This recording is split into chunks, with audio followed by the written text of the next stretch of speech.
എല്ലാവർക്കും നമസ്കാരം. അവിട്ടുനാളിൻ്റെ അവസാനത്തെ 2 പാദങ്ങളും ചതയവും പൂരുട്ടാതി നാളിൻ്റെ ആദ്യത്തെ 3 പാദങ്ങളും അടങ്ങിയിട്ടുള്ള കുംഭക്കൂറിൽ ജനിച്ചവരുടെ 2026 പുതുവർഷ ഫലങ്ങളെ നോക്കാം. ഒരു വശത്തെ ഏഴരശനി സാമ്പത്തിക ഞെരുക്കമുണ്ടാക്കുമ്പോൾ മറുവശത്തെ വർഷത്തിൻ്റെ ആദ്യ പകുതിയിൽ 5-ാം ഭാവ വ്യാഴം കുംഭക്കൂറുകാർക്ക് വമ്പൻ ഭാഗ്യങ്ങൾ നൽകാൻ കാത്തു നിൽക്കുകയാണ്. അതേസമയം ജന്മരാശിയിലെ രാഹു ദോഷം ചെയ്യുമോ എന്നും 7-ലെ കേതു കാരണം ജീവിത പങ്കാളിയുമായി പ്രശ്നങ്ങൾ ഉണ്ടാകുമോ എന്നതിനെക്കുറിച്ചെല്ലാം നമുക്ക് വിശദമായി പരിശോധിക്കാം.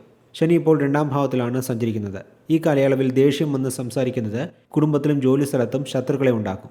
പണവരവ് ഉണ്ടാകുമെങ്കിലും അപ്രതീക്ഷിത ആവശ്യങ്ങൾക്കായി പണം ചെലവാക്കേണ്ടിയും വരും. അതേസമയം ജൂൺ 1 വരെ 5-ാം ഭാവത്തിൽ വ്യാഴം സഞ്ചരിക്കുന്നതിനാൽ കുട്ടികളില്ലാത്ത ദമ്പതികൾക്ക് സന്താന ഭാഗ്യം ലഭിക്കും.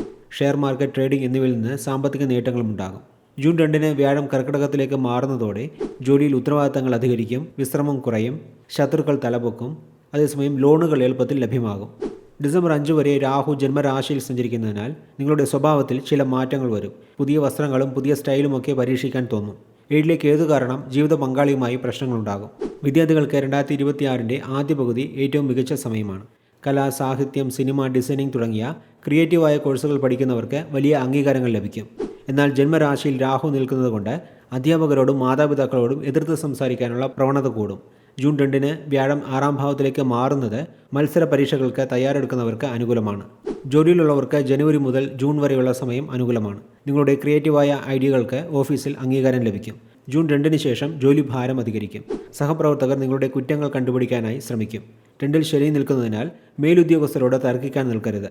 സാമ്പത്തികപരമായ കാര്യങ്ങളെക്കുറിച്ച് നോക്കുമ്പോൾ 2-ാം ഭാവ ശനി ധനതടസ്സമുണ്ടാക്കില്ല എങ്കിലും ധനനഷ്ടമുണ്ടാക്കും. ജൂൺ 1 വരെ ലോട്ടറി, ചിട്ടി അല്ലെങ്കിൽ മക്കളുടെ പേരിൽ നടത്തുന്ന നിക്ഷേപങ്ങൾ എന്നിവയിൽ നിന്ന് സാമ്പത്തിക ലാഭം ലഭിക്കും. ജന്മരാശിയിൽ രാഹു നിൽക്കുന്നതിനാൽ ആഡംബരത്തിനു വേണ്ടി പണം ദൂർത്തടിക്കാനുള്ള പ്രവണത കൂടും. അത് നിയന്ത്രിച്ചില്ലെങ്കിൽ വർഷാവസാനം സാമ്പത്തിക ബുദ്ധിമുട്ട് അനുഭവപ്പെടും. ഇനി പ്രണയം, കുടുംബം തുടങ്ങിയ കാര്യങ്ങളെക്കുറിച്ച് നോക്കാം. ഇവിടെയാണ് കുംഭക്കൂറുകാർ കൂടുതൽ ശ്രദ്ധിക്കേണ്ടത്.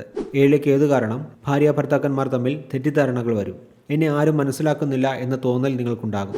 ജൂൺ മാസം വരെ പ്രണയിക്കുന്നവർക്ക് അനുകൂലമായ സമയമാണ്. ചിലർക്ക് പ്രണയവിവാഹം നടക്കും. ജൂൺ മാസം മുതൽ കുടുംബത്തിലുണ്ടാകുന്ന ചെറിയ വാക്കുതർക്കങ്ങൾ വലിയ വഴക്കിലേക്ക് പോകാതെ ശ്രദ്ധിക്കണം.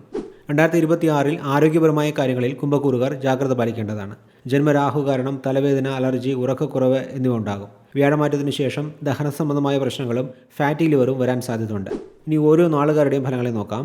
അവിട്ടം നാളുകാർക്ക് ഭൂമി സംബന്ധമായ കാര്യങ്ങളിൽ നിന്ന് സാമ്പത്തിക നേട്ടമുണ്ടാകും. ചതയം നാളുകാർക്ക് വിദേശത്ത് പോകാൻ യോഗമുണ്ടാകും. പൂരുട്ടാതി നാളുകാർക്ക് വർഷത്തിൻ്റെ ആദ്യ പകുതിയിൽ സാമ്പത്തിക നേട്ടങ്ങൾ അധികം ലഭിക്കും. ഇനി ദോഷഫലങ്ങൾ മാറാൻ ചെയ്യേണ്ട പരിഹാരങ്ങളെക്കുറിച്ച് നോക്കാം. ശനിദോഷം മാറാൻ ശനിയാഴ്ചകളിൽ അയ്യപ്പ ക്ഷേത്ര ദർശനം നടത്തുക, നീരാഞ്ജനം കത്തിക്കുക. രാഹുദോഷം മാറാൻ മാസത്തിലൊരിക്കൽ നാഗരാജാവിന് 100 പാലം സമർപ്പിക്കുക. മൊത്തത്തിൽ നോക്കുമ്പോൾ ഏഴരശനിയുടെ അവസാന ഘട്ടത്തിലൂടെ കടന്നുപോകുന്ന കുംഭക്കൂറുകാർക്ക് 2026 ഒരു ആശ്വാസ വർഷമാണ്.